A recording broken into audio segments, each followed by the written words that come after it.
जय माता दी भक्तों। आज का जो वीडियो ये उन सब भक्तों के लिए है जो अक्सर मुझसे सवाल करते हैं, गुरुजी महाशिवरात्रि आने को है।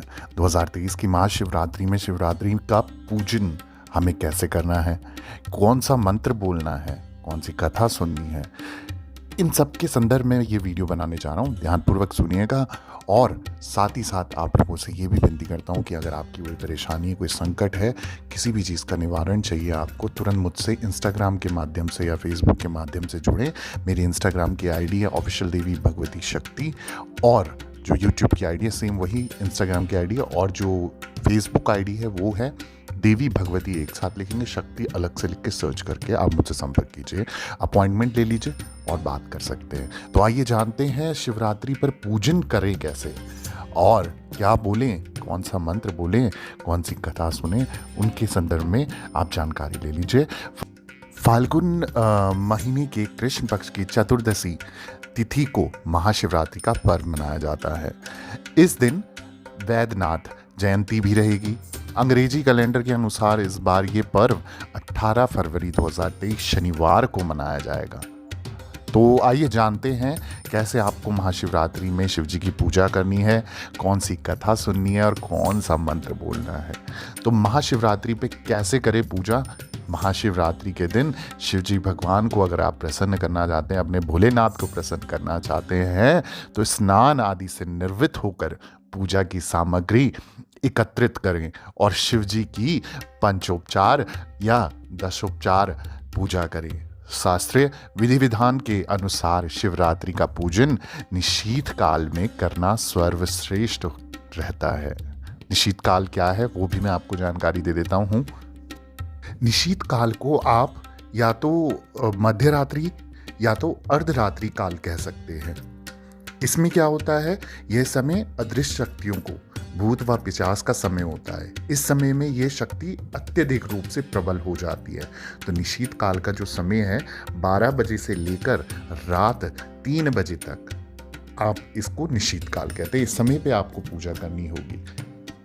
अब क्या करना है, शिव जी की मूर्ति, चित्र या शिवलिंग को लाल या पीला कपड़ा बिछाकर लकड़ी के पाट पर रखें। शिवलिंग या मूर्ति को स्नान कराएं। यदि चित्र है तो उसे अच्छे से साफ कर लें। मिट्टी के लोटे पे पानी या दूध भरकर ऊपर से बेलपत्र, आंख, धतूरे के फूल, चावल आदि डालकर शिवलिंग को अर्पित करें। पूजन में शिवलिंग के सामने धूप दीप अवश्य जलाना चाहिए। जलाए गए दीपक को स्वयं कभी नहीं बुझाना चाहिए। फिर आपको क्या करना है, शिवलिंग या मूर्ति के मस्तक पर आपको चंदन लगाना है। चंदन का आप टीका लगा सकते हैं और फिर उन्हें हार और फूल चढ़ा सकते हो। फिर उनकी आरती उतारनी है आपको। अब क्या करना है, पूजन में अनामिका उंगली, जो छोटी उंगली के पास वाली यानी रिंग फिंगर जिसे बोलते हैं, से गंध यानी कि चंदन अबीर जो शिव जी को चढ़ता है वो लगाना चाहिए। इसके बाद पूजा करने के बाद आपको प्रसाद या नवेग मतलब जो भोग है वो आप चढ़ाएं। ध्यान रखें कि नमक, मिर्च और तेल का प्रयोग नवेग में नहीं किया जाता है। अंत में क्या करना है, आरती करनी है। जिस भी देवी या देवता की तीज त्योहार पर या नित्य उनकी पूजा की जा रही है, तो अंत में उनकी आरती करके नवेग चढ़ाकर पूजा का समापन किया जाता है। महाशिवरात्रि पर मंत्र और पाठ कौन सा करना है वो भी मैं आपको बता देता हूँ। शिव पुराण का पाठ अवश्य करें और महामृत्युंजय मंत्र या शिव के पंचाक्षर मंत्र ओम नमः शिवाय का जाप इस दिन जरूर करना चाहिए। माता पार्वती ने शिव को पति के रूप में पाने के लिए घोर तपस्या की। इसके फलस्वरूप फाल्गुन कृष्ण चतुर्दशी को भगवान शिव और माता पार्वती का विवाह हुआ था।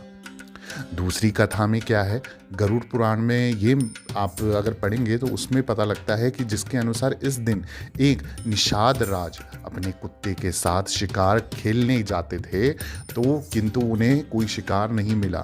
तब वे थककर भूख प्यास से परेशान एक तालाब के किनारे बैठ जाते हैं जहां बिल्व वृक्ष के नीचे शिवलिंग था।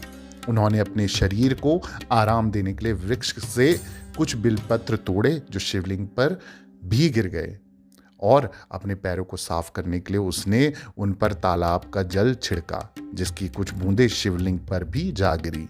ऐसा करते समय उसका एक तीर नीचे गिर गया, जिससे उठाने के लिए वह शिवलिंग के बाद सामने नीचे झुका, और अनजाने में ही सही लेकिन उन्होंने शिवजी की पूजा की थी। फिर मृत्यु के बाद जब यमदूत उन्हें लेने आए तो शिव के गणों ने उनकी रक्षा की और उन्हें भगा दिया। अज्ञानतावश भी महाशिवरात्रि पर शिवजी का पूजन करने से भक्त के कष्ट दूर हो जाते हैं। और अगर हम शास्त्र उठा के देखें तो उसके मुताबिक फाल्गुन कृष्ण चतुर्दशी तिथि में चंद्रमा जो है सूर्य के नज़दीक होता है। उसी समय जीवन रूपी चंद्रमा का शिव रूपी सूर्य के साथ योग मिलन होता है, इसलिए इस चतुर्दशी को शिव पूजा करने का विधान होता है। पल्ले की बेला में इसी दिन प्रदोष के समय भगवान शिव तांडव करते हुए ब्रह्मांड को तीसरे नेत्र की ज्वाला से भस्म कर देते हैं, इसलिए इसे महाशिवरात्रि या जल रात्रि भी कहा गया है। इस दिन भगवान शंकर की शादी भी हुई थी और इसलिए रात में शंकर की बारात निकाली जाती है। रात में पूजा कर फलाहार किया जाता है। अगले दिन सवेरे जौ, तिल, खीर और बेल पत्र जो होते हैं उनका हवन करके व्रत समाप्त किया जाता है। तो इस तरीके से आपकी महाशिवरात्रि संपूर्णता से मनाई जाती है। इसके अलावा कोई भी जानकारी चाहिए संपर्क कीजिए। जय माता दी, जय मां डाट काली।